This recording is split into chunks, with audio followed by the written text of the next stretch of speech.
안녕하세요. 베이커입니다. 지난 추석 때 고향에 다녀왔는데요. 제 고향은 시골이어서 제가 어렸을 때 봤던 건물들도 아직 많이 남아 있어요. 지난주에도 오래된 슈퍼 앞을 지나가다가 문득 이미경 작가님이 떠올랐어요. 작가님의 작품처럼 따뜻한 인스타그램 함께 보실까요? 이미경 작가님은 팬층이 두텁기로 소문났어요. 개인전은 물론이고 아트페어에서도 작가님 부스는 작품 소장을 원하시는 분들로 언제나 문전성시를 이룹니다.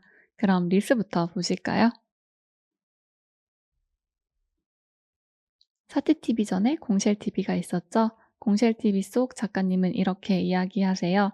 제 그림도 처음에는 어둡고 낡은 모습을 표현했다면 그 가게의 전성기 청춘의 모습을 그리게 되면서부터 쓸쓸하다가 아니라 따뜻하다, 기억할 만한 가치가 있다는 평가가 이어졌어요. 이미경 작가님은 펜 쪽으로 작업하시는 걸로 잘 알려지셨는데 탁월한 재현력을 넘어 이처럼 대상에 대한 이해와 애정이 작업에 있어서 중요하다는 것을 알려주셨어요.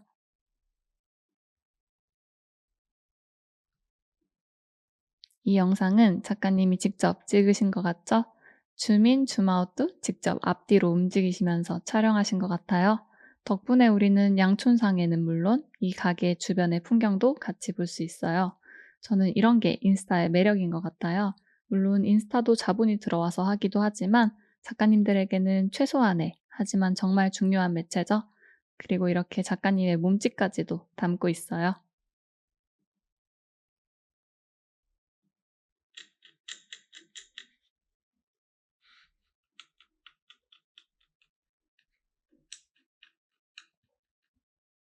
종이 위에 펜촉이 지나가는 소리가 들리시나요? 의성어 잘 표현하기론 우리나라 말이 딱인데 어떻게 들리세요? 쓱쓱쓱은 아닌 것 같고 깍깍깍?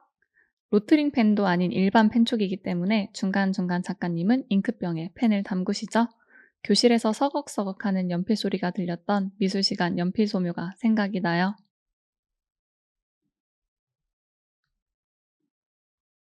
2017년 KBS 월드뉴스 투데이에 나온 작가님의 영상입니다.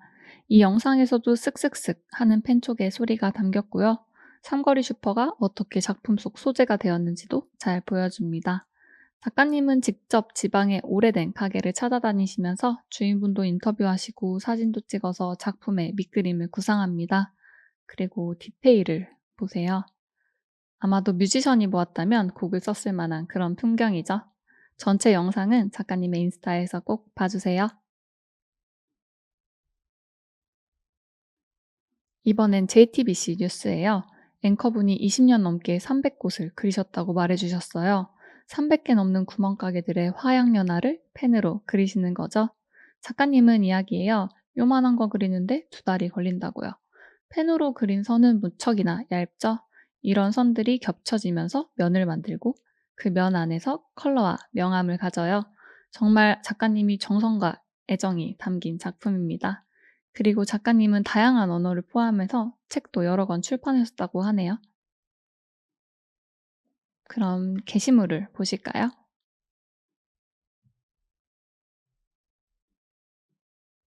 보라색 꽃과 새잎이 돋아나는 수수꽃다리 나무 뒤로 파란 기와 지붕을 덮은 슈퍼가 있어요. 배달도 하시나 봐요. 자전거에 노랑 플라스틱 박스가 실려 있어요.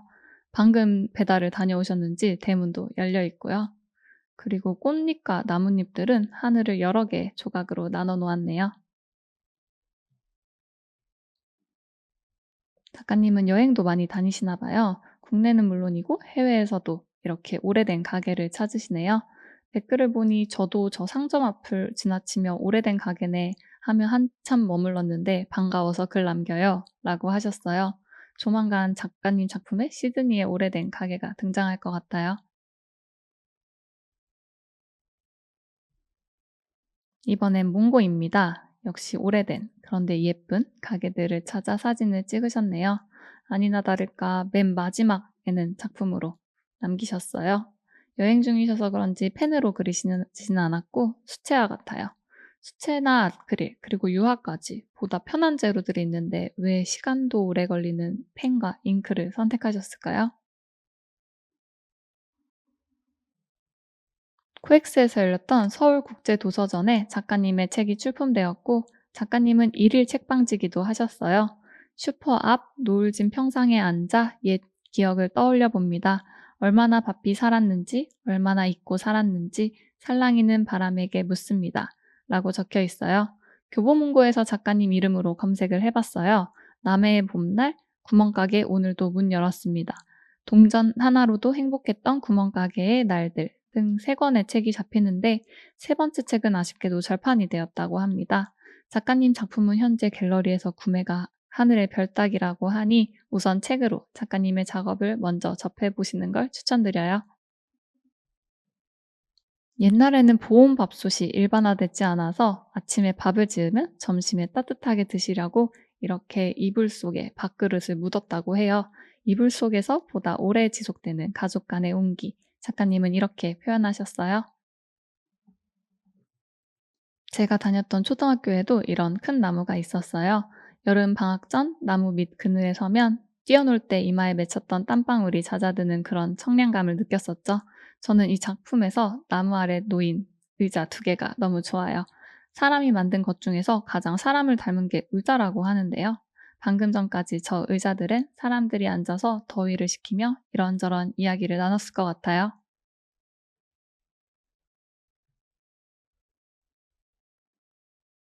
작가님 작업하는 모습을 다른 각도에서 촬영했나 봐요. 밑에 잉크병 보이시죠? 정말 새로운 방식을 작가님이 구축하셨어요. 그런데 한 가지 걱정되는 건 손목과 팔목 그리고 어깨에 무리가 가실 것 같아요. 작업하시면서 스트레칭도 하시고 건강 잘 보살펴 주세요. 계속 작가님의 구멍가게와 이야기 그리고 그림을 듣고 보고 싶어요.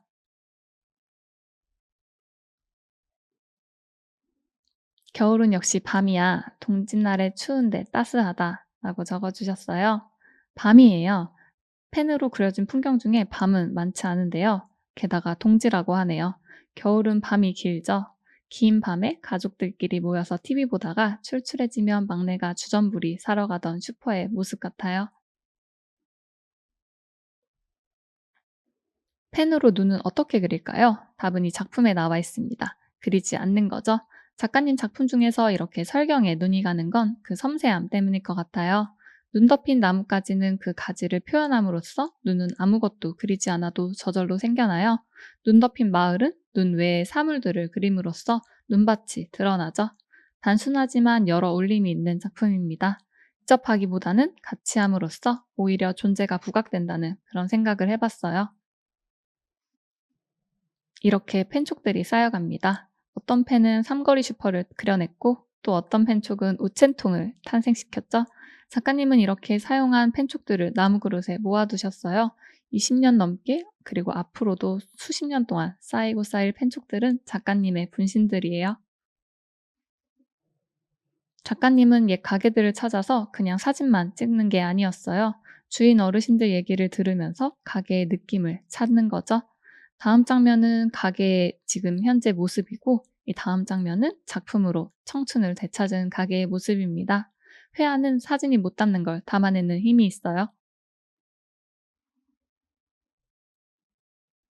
동전 하나로도 행복했던 구멍가게의 날들 프랑스판입니다. 여기는 프랑스의 작은 가게를 그린 그림도 수록되어 있어요. 그리고 대만판입니다. 대만의 구멍가게에는 솥단지도 있네요. 간단한 식사도 파시나 봐요. 작가님은 이렇게 작지만 소중한 것들의 의미를 그리고 또 출판하세요.